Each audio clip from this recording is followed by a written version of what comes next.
మాతృదేవోభవ. మొన్నను నిన్న నేడైన మొన్నను నిన్న నేడైన ముగ్ధ మనోహర భావజాలముల్ మిన్నగనింపి అమ్మా పలుకుల తల్లి.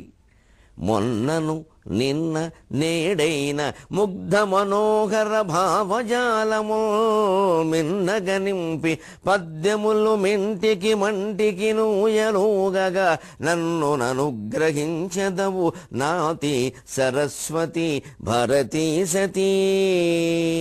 మొన్నను నిన్న నేడైన ముగ్ధ మనోహర భావజాలముల్ మిన్నగనింపి పద్యములు మింటికి మంటికి నూయలుగగా నన్ను ననుగ్రహించెదవు నాతి సరస్వతి భరతీ సతీ. మన్నికకెక్కు మాటలను మాకును సంగుమా ఎల్లవేళలన్ మన్నికకెక్కు మాటలను మాకును సంగుమా ఎల్లవేళలన్. ఏబిఎన్ ఆంధ్రజ్యోతి ప్రేక్షక మహాశయులందరికీ నవజీవన వేదం అనే కార్యక్రమంలో 419వ భాగానికి స్వాగతం పలుకుతున్నాం. సరస్వతి అనుగ్రహం ఉంటే మొన్న లేదు, నిన్న లేదు, నేడు లేదు. ఎప్పుడూ ముగ్ధ మనోహరమైనటువంటి భావజాలములతో కవిత్వాన్ని ఆవిడ అందిస్తుంది, తెలివితేటలను ఆవిడ ఇస్తుంది.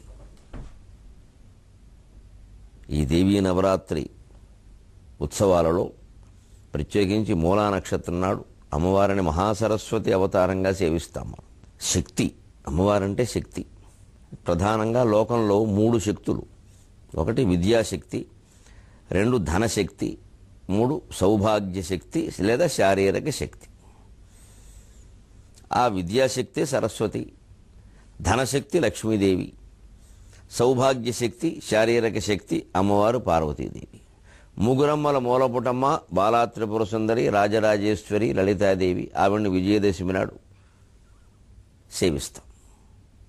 అంచేతను ప్రత్యేకించి దసరా నవరాత్రుల యొక్క సందేశం ఏమిటి అంటే, ఒకే శక్తి, ఆదిశక్తి, ఆది పరాశక్తి, భగవచ్ఛక్తి ఇన్ని రూపాలు ధరించింది, ఇంకెన్నైనా ధరిస్తుంది. వాస్తవం కాస్త ఆత్మదర్శనం కోసం ప్రయత్నించి లోతుకెడితే అర్థమైంది మన రూపం కూడా ఆవిడ రూపమే. ఇదేదో మనమని ప్రత్యేకంగా అనుకోవడం వల్ల అహంకారానికి లోనే అనేక రకాల ఇబ్బందులు పడుతున్నాం. కానీ ఇది ఆవిడ రూపమే, ఏదైనా ఆవిడ రూపమే. ఆ బ్రహ్మకీట జనని వర్ణాశ్రమ విధాయిని. బ్రహ్మదేవుడి దగ్గర నుంచి చిన్న కీటకం వరకు మొత్తం అందరూ ఆవిడ రూపాలే. అందుకే దానికి భౌతికమైనటువంటి సాక్ష్యంగా అదేదో ఊహాత్మక విషయమో భావనాత్మక విషయమో అని తోసేయకుండా బ్రహ్మదేవుడి దగ్గర నుంచి చిన్న పురుగు వరకు అందరూ ఆవిడ రూపాలే అనడానికి నిదర్శనం ఏమిటంటే, మనకి ఈ బొడ్డు దగ్గర చుట్టూ ఆంత్రవేష్ట అని ఒక నాడి ఉంటుంది. ఆంత్రవేష్ట అని కూడా దాన్ని అంటారు, ఆంత్రవేష్టనిక అని కూడా అంటారు. అది ఇలా తీగ చుట్టుకున్నట్టుగా కొన్ని వేల చుట్టలు చుట్టేసి ఉంటుంది బొడ్డు చుట్టూ, సరిగ్గా అల్లుకుపోయి ఉంటుంది బొడ్డు దానికి కేంద్రం. అందుకే నాభి నుంచే సృష్టి. అది ఇలాగ సుడిగుండంలా తిరుగుతూ ఉంటుంది, నీటిలో సుడిగుండంలా. అలాగే పాము చుట్టుకుని పడుకున్నట్టుగా కూడా ఉంటుంది. అనేక రకాల ఆకారాలు దానికి సందర్భాన్ని బట్టి కనిపిస్తాయి. యోగులు దర్శించి చెప్పారు మనకి. అది చిత్రం. అది మన జన్మకి, కర్మకి, నడవడానికి, అన్ని రకాల ఫలితాలకి, సుఖ దుఃఖాలకి అదే కారణం. ఆ బొడ్డు లోపల ఉండేవాడే జీవుడు. వాడిలా ఊర్ధ్వముఖంగా ఉండి చూస్తూ ఉంటాడు. నీవార శోకవత్ తన్వి పీతా భాస్వత్ చణూపమా, అదే లెక్క. అక్కడి నుంచి పైకి చూస్తాడు. హృదయంలో ఉండేవాడు దేవుడు. అందుకే హృదయస్థానం దగ్గర సరిగ్గా ఇక్కడ ఈ రుద్రాక్ష కొలికిపోసి ఇక్కడ పెట్టుకుంటాం హృదయస్థానం దగ్గర. దీనికి సరిగ్గా ప్రతిబింబం ఈ జీవుడు. ఈ జీవుడు ఎప్పుడు ఊర్ధ్వముఖంగా చూస్తాడు. ఈ లక్షణం అండి, ఈ అంతర్వేష్ట అనేటువంటి నాడి చుట్టుకుని ఉండేటువంటి లక్షణం బ్రహ్మదేవుడు మొదలుకొని చిన్న పురుగు వరకు ఎక్కడైనా ఉంటుందని చెప్పారు యోగ వాసిష్టం. ప్రతి జీవిలో ఉంటుంది. అందుకే అమ్మవారు ఆ బ్రహ్మకీట జనని వర్ణాశ్రమ విధాయని.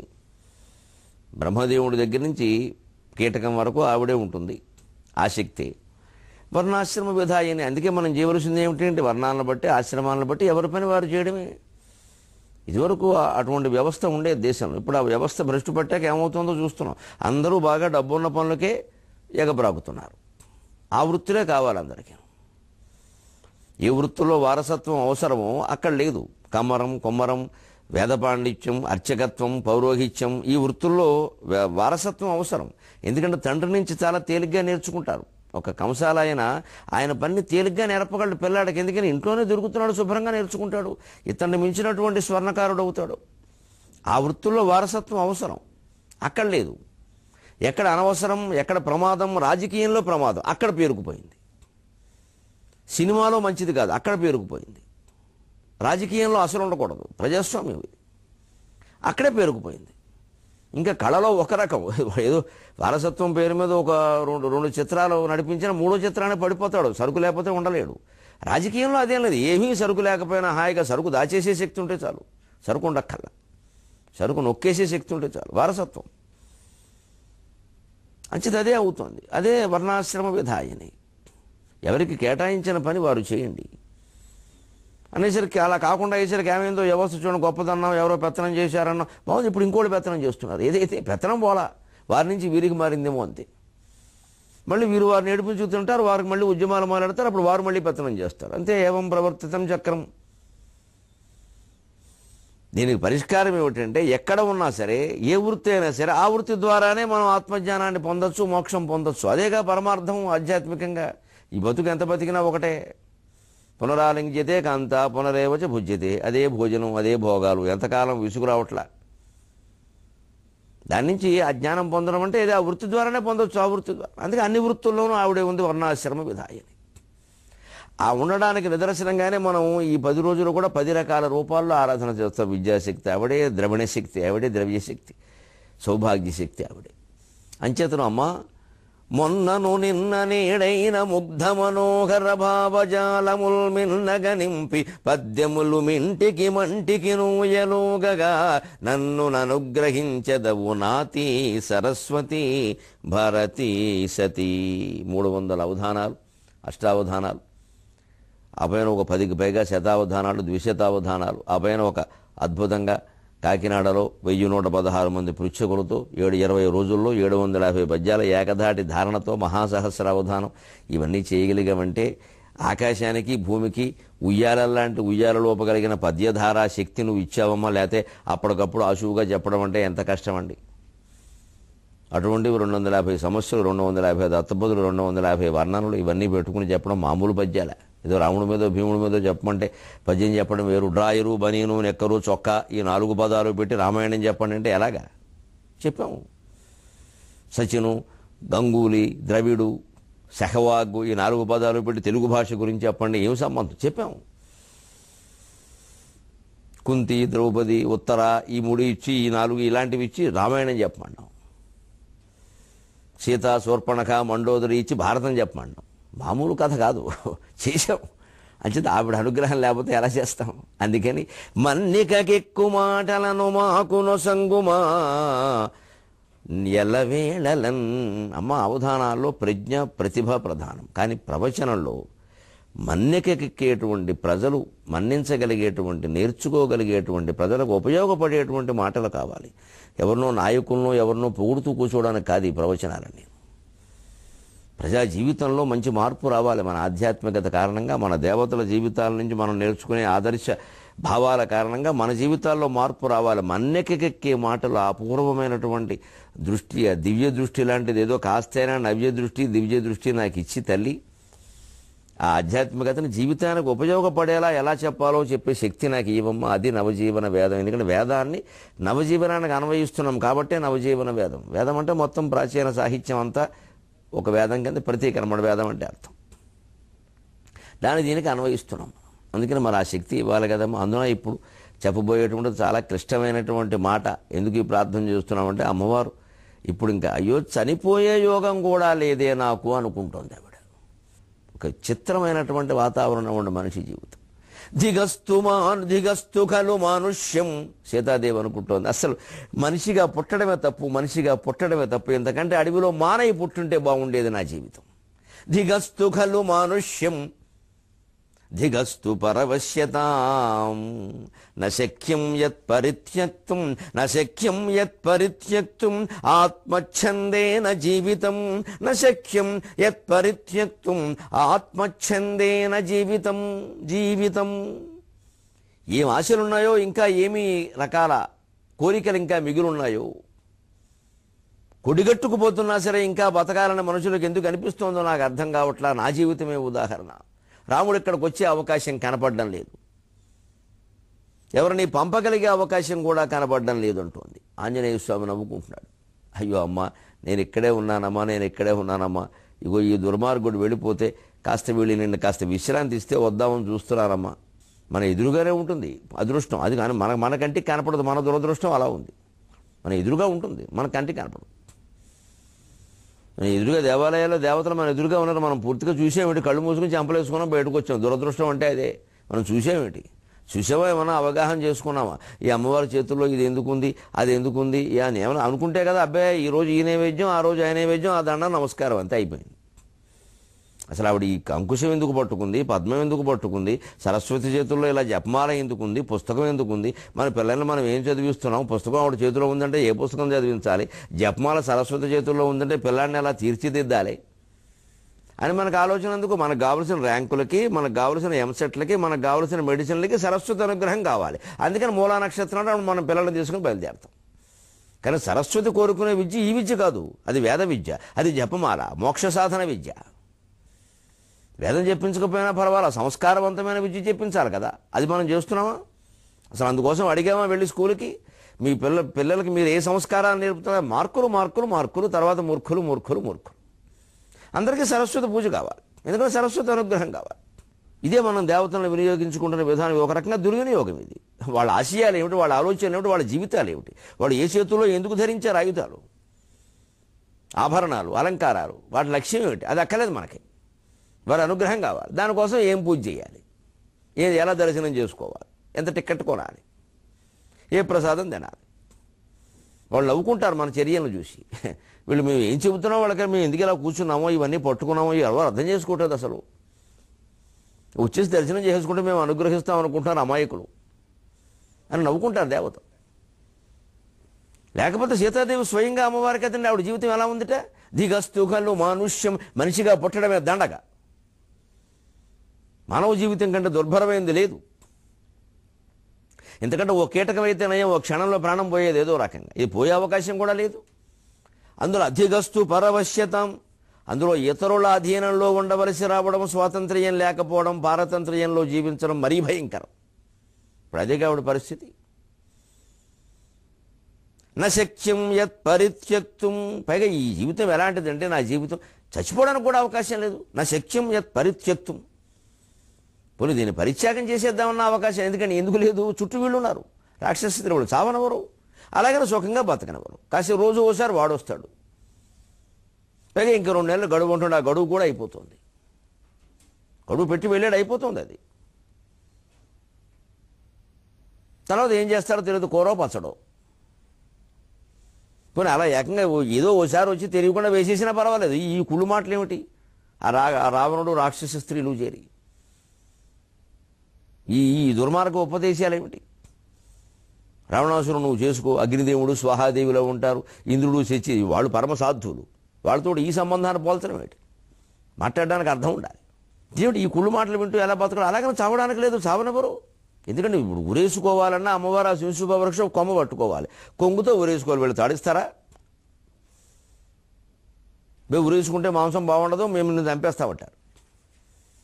పైగా ఉద్దేశం రావణాసురుడు ఏమంటాడు? చంపడం కోసమా? లొంగదీయమని చెప్పాను కదా అంటాడు. వాడు కూడా వాడిది.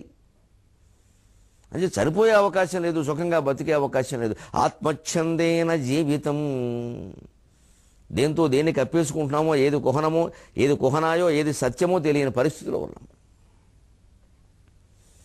వదిలిపెట్టడానికి లేదు, బతకడానికి లేదు.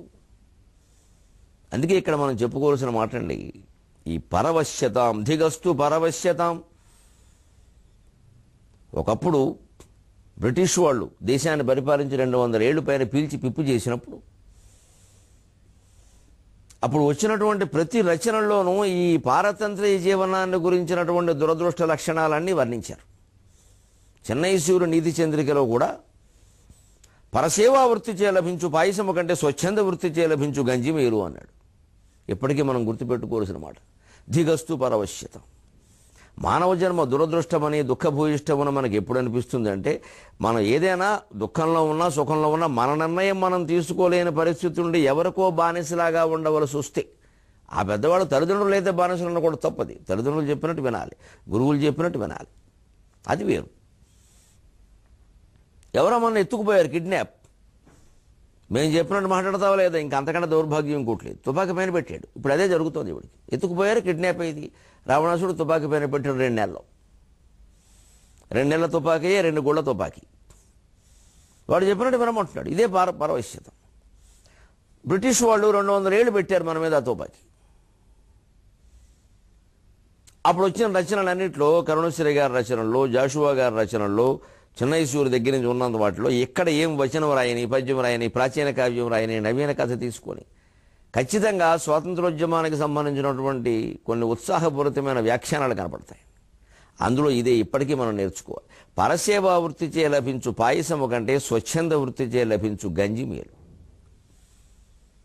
ఎవరి దగ్గర ఉద్యోగం చేసి ఎక్కువ జీతం సంపాదించడం కంటే మనం సొంతంగా మనం ఏదైనా పెట్టుకుని గంజి తాగడం మంచిది. ఇప్పుడు కూడా ఎంటర్‌ప్రెన్యూర్‌షిప్ అని దాని మీద నేర్పుతున్నారు యువతరానికి. మీ అంతటా మీరే పెట్టండి, మీతో పాటు 4గురికి అవకాశం కల్పించండి అంటూ.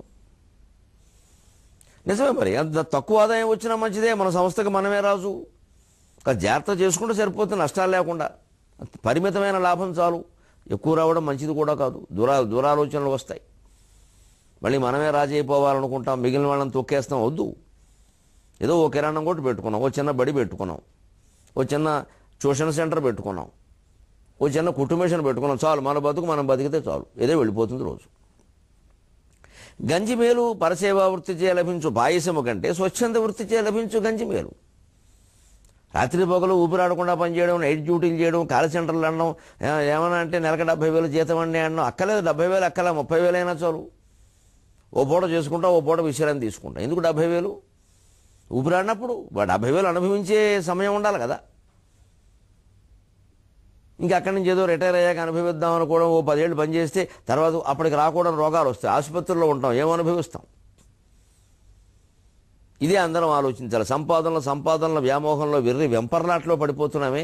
అసలు ఎక్కడైనా కాస్త అవకాశం ఉందా? ఓ పద్యం, ఓ గద్యం, ఒక భక్తి, ఓ పూజ, ఓ నోము, పోనీ ఏదైనా కాస్త ఓ కథ వినడం, వినాయక వ్రతం కథో సత్యనారాయణ వ్రతం కథో కాస్త ఆలోచించుకోవడం, జీవితానికి అన్వయించుకోవడం. అసలు ఏం బతుకుతున్నాం, ఏమిటి దేవుడు అంటే ఏమిటి అసలు?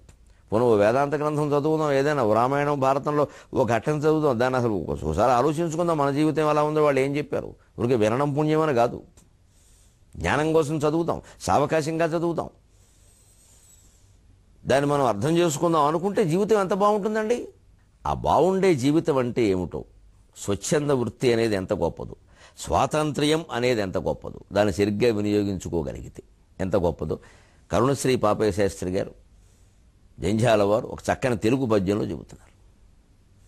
ఈవేళ సంపాదనల వెంపర్లాట్లో ఉండే మనమంతా నేర్చుకోవలసిన మాట. ఉండగనొక్క పాకయు పరుండగ చాపయు, ఉండగనొక్క పాకయు పరుండగ చాపయు, రొట్టెలొక్కటో రెండో భుజింప. ఏం కావాలి మానవాని జీవితానికి? ఎందుకంత వెంపర్లాడిపోతున్నావు? కడుపు నిండా తిన్నావా? కంటి నిండా పడుకున్నావా? పడుకుంటే నిద్ర పట్టిందా? తింటే అరిగిందా? ఎప్పుడైనా ఆలోచించుకున్నావా? అరగడానికి ఓ బిళ్ళ, నిద్రపడ్డానికి ఓ బళ్ళ. ఏం కర్మయ్యా? ఇదో సంపాదన. ఉండగనొక్క పాకయు పరుండగ చాపయు, రొట్టెలొక్కటో రెండో భుజింప, డెందమలరింపగ శ్రీమతి చెంతనుండగా, డెందమలరింపగ శ్రీమతి చెంతనుండగా, పండుగగాది జీవితము. ఉండగనొక్క పాకయు పరుండగ చాపయు, రొట్టెలొక్కటో రెండో భుజింప, డెందమలరింపగ శ్రీమతి చెంతనుండగా, పండుగగాదే జీవితము. భ్రష్ట నికృష్టుల కొల్వు సేయుటల్ దండుగగాదే, భ్రష్ట నికృష్టుల కొల్వు సేయుటల్ దండుగగాదే, జీవికి స్వతంత్రత మించిన భాగ్యమున్నదే, జీవికి స్వతంత్రత మించిన భాగ్యమున్నదే. స్వాతంత్రోద్యమం నడుస్తున్న రోజుల్లో సహాయ నిరాకరణోద్యమాన్ని గాంధీ గారు చేపట్టి నిజంగా ప్రభుత్వం మీద ఇష్టం లేనప్పుడు ప్రభుత్వం దగ్గర పనిచేయకండి, మానేయండి. అది నిరసన తెలియజేసే విధానం. ఆ ప్రభుత్వాన్ని మనం ద్వేషిస్తున్నప్పుడు ప్రభుత్వంలో ఉద్యోగం చేయడం ఏమిటండి? పొద్దుపోయింది జీవితం, కూలి పని చేస్తూ బతుకుతాం అని వదిలేస్తే కొన్ని లక్షల మంది మానేయబట్టి కదండి సహాయ నిరాకరణోద్యమం విజయవంతమైంది. బ్రిటిష్ వాళ్ళు ఆలోచించారు, ఎందుకంటే మనల్ని దోచుకునే విధానాలకు మన చేతనే తయారు చేయించడమా, మన చేత కాగితాలు రాయించడమా, మన చేత చెప్పించడమా. ఇవాల్టికి కూడా ఎంతోమంది అధికారులు ఇష్టం లేని కార్యక్రమానికి బలైపోతున్నారు. గుండెపోట్లు వస్తున్నాయి వాళ్ళకి. పై అధికారులు ఏదో చెబుతారు, నాయకులు ఏదో చెబుతారు, వీళ్ళది అమలు చేయక తప్పదు, జనమేమో గొడవ చేస్తారు. మధ్యలో ఈ అధికారులు చచ్చిపోతున్నారు పాపం. చిన్న రెవెన్యూ గుమాస్తా దగ్గర నుంచి కలెక్టర్ వరకు. కాదని అనలేరు. ఎన్ని ఉద్యోగాలు మానేస్తారా? ఎలా మానేస్తారండి? అలాగే బదిలీ పోని ఓసారి అవుతాడు, జీవితం అంతా బదిలీ అయినా భార్యాపిల్లలు కూడా వ్యతిరేకిస్తారు చివరికి. ఏదో చెప్పినట్టు వినవయ్యా ఎందుకు వచ్చిందని. ఎంత హింస నడుస్తుంది. ఇవాళ స్వాతంత్రం ఎక్కడుందండి అసలు అనుకుంటున్నాం. కానీ ఇవాళకి అధికారులందరూ నాయకులు ఎలా చెప్తే అలా వినవలసి, లేకపోతే కొడతారు కూడాను. నమశివాయ. అంత బెదిరింపులా, అంత గొడవలా? అదే స్వతంత్రం అంటే? మనం స్వతంత్ర దేశంలో ఉన్నాం అసలు? ఒక ఐఏఎస్ అధికారికి కూడా తన మేధాశక్తిని ఉపయోగించి ఒక నిర్ణయం తీసుకుని అమలు చేసే అవకాశం లేదే. ఆయన మీద మరెవరో పెత్తనం చేస్తారే, ఆ పెత్తనం స్వార్థం. మరి ఇవాళ ఎలా ఉంది? అంతే. ఇవాళకి కూడా జంజాల పాపశాస్త్రి గారి పద్యం పనికొస్తుంది, ఇవాళకి కూడా సీత మాట పనికొస్తుంది, ఇవాళకి కూడా సుందరకాండ పనికొస్తుంది, ఇవాళకి కూడా చెన్నైసూరి మాట పనికొస్తుంది. పరసేవా వృత్తి చే లభించు పాయసము కంటే స్వచ్ఛంద వృత్తి చే లభించు గంజి మేలు. ఉండగనొక్క పాకయు. నిజంగా జీవితం ఆనందంగా ఉండాలంటే సాఫ్ట్వేర్ దంపతులు సహా అందరూ ఆలోచించండి. ఓ పాకున్న చాలమ్మ. పరుండగా చాపయు. పడుకోవడానికి ఒక చాప ఉంటే చాలమ్మ. Double cot bed, 6x7, 7x8, మొగుడు ఇంటూ పెళ్ళాం. ఇన్ని అక్కర్లేదు. ఈ ఇంటూలన్నీ అంతేగా, మొగుడు ఇంటూ పెళ్ళాం. మా ఇంట్లో పెద్ద బెడ్ అండి, 8x8. ఎందుకు ఆ ఇంటూ పని లేక? ఆ ఇంటూయే దరిద్రం. ప్లస్ ఉండాలి జీవితంలో. ఇంటూ ఏమిటి? అంత వ్యతిరేకమే, ఆపోజిట్. గదంతా ఆక్రమించింది, తిరగడానికి చోట్లేదు. నులక మంచం ఉండి ఎత్తేసుకున్న రోజుల్లో దంపతులు బ్రహ్మాండంగా ఉన్నారు. బ్రహ్మాండంగా అంటే అన్ని విధాల సకల సౌఖ్యాలు అనుభవించారు 70 ఏళ్ల వయసులో కూడా. ఏమీ లోపం లేదు. వాళ్ళ దృఢశక్తి అలా ఉండేది. మనకెక్కడుంది? 25 ఏళ్ళగా తోటకూర కాడ, గోంగూర చీడ అయిపోయింది. పైగా రోగాలు, పైగా ఈ కూర్చుని వేడెక్కిపోయి అన్నీ లోపల కణాలు చనిపోయి సంతానం కూడా కలగట్ల. ఒకవేళ కలిగితే వాళ్ళకి అనేక రోగాలు. మరి సంపాదన మాత్రం బాగానే ఉంది. ఎందుకంటే ఆసుపత్రికి ఇవ్వాలిగా. ఆసుపత్రికి ఇవ్వడం కోసం ఈ సంపాదన అంతా. మన ఉద్యోగం ఎందుకయ్యా అంటే విద్య, వైద్యం. విద్యలో ద్య, వైద్యంలో ద్య. ఈ రెండింటి కలిపి ఉద్యోగంలో ద్య. సరిపోయిందిగా. ఉద్యోగం మీద వచ్చేదంతా సగం విద్య, సగం వైద్యం. సరిపోయింది. ఇంక మనకేం లేదు ఇక్కడ. మనకు మంచమే, 7x7. అందుకని ఓ పాక చాలయ్యా, పడుకోవడానికి ఒక చాప చాలయ్యా. రొట్టెలు ఒక్కటో రెండో భుజ్యం, అంతకంటే ఎక్కువ తింటే మాత్రం అడిగేది ఎవరికండి? ఓ 2 రొట్టెలు చాలయ్యా, ఎంత పప్పు చాలయ్యా. పోనీ మన తెలుగు వాళ్ళ భాషలో చెప్పాలంటే పచ్చడి మెతుకులు అంటారు. పచ్చడి మెతుకులు ఇంత గంజిలో ఉల్లిపాయ వేసుకుని నంచుకున్నా చాలు. ఏది ఉండాలండి? అది గమనించండి. నా పిల్లలు లాంటి వాళ్ళుగా చెబుతున్న యువతరం కోసం. డెందం అలరింపగా శ్రీమతి చెంతను ఉండగా. హృదయాన్ని అలరించే విధంగా భార్య ఉండాలి, భర్త ఉండాలి. శిఖరిజాముఖ పద్మమయూఖమాలికిన్ అంటారు బొమ్మెర పోతన్న గారు భాగవతంలో శివుడిని గురించి. శివుడు ఎలాంటి వాడు ఏంటంటే శిఖరిజాముఖ పద్మమయూఖమాలి. అమ్మవారి ముఖం పార్వతీదేవి ముఖం పద్మం లాంటిది. ఈయన మయూఖమాలి అంటే కిరణాలు కలిగిన వాడు సూర్యుడు. సూర్యకిరణాలు ఎలా పడగానే పద్మం వికసిస్తుంది. శివుణ్ణి చూడగానే పార్వతి ముఖం వికసిస్తుంది. అలా ఉండాలి దాంపత్యం. వారో ఎడముఖం, వీరో పెడముఖం. ఇద్దరు చెరో ఫోను పట్టు కూర్చున్నారు, స్మార్ట్ ఫోన్. ఇద్దరు ఒక సోఫాలోనే ఉన్నారు, విడదుంపదగా వయస్సులో ఉన్నారు. మేము 50 ఏళ్ల వాళ్ళం, మేమే చాలా అలా ఉండలేకపోతున్నాం దూరంగా. ఒక సోఫాలో ఉంటే దూరంగా ఎలా ఉంటామండి? కనీసం భుజం మీద చేయని వేరండి. అబ్బే మునీశ్వరుడు. వారో మౌనం, వీరో ధ్యానం. వారో స్మార్ట్, వీరంతకంటే షార్ట్. వారో వాట్సాప్, వీరో ఫేస్బుక్. సరిపోయింది ఎడమొహం. ఇంకా దాంపత్యం దేనికి పని లేక. డెందమలరింపగా శ్రీమతి చెంతనుండగా. వారితో వీటికి సరసం లేదు, వీరితో వారికి సరదా లేదు. ఇది కావలసింది. ఒక పాక ఉన్నా చాలు, ఒక ఊరు, ఒక చాప ఉన్నా చాలు. ఆనందంగా ఉండాలి కదా. పండుగగా అదే జీవితం, అది జీవితం పండుగ అంటే.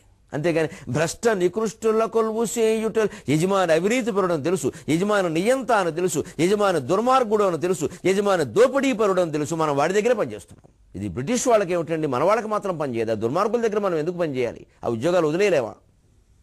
అందరినీ వదిలేయమని కాదమ్మా, అసలు ఈ దృష్టితో ఆలోచించండి.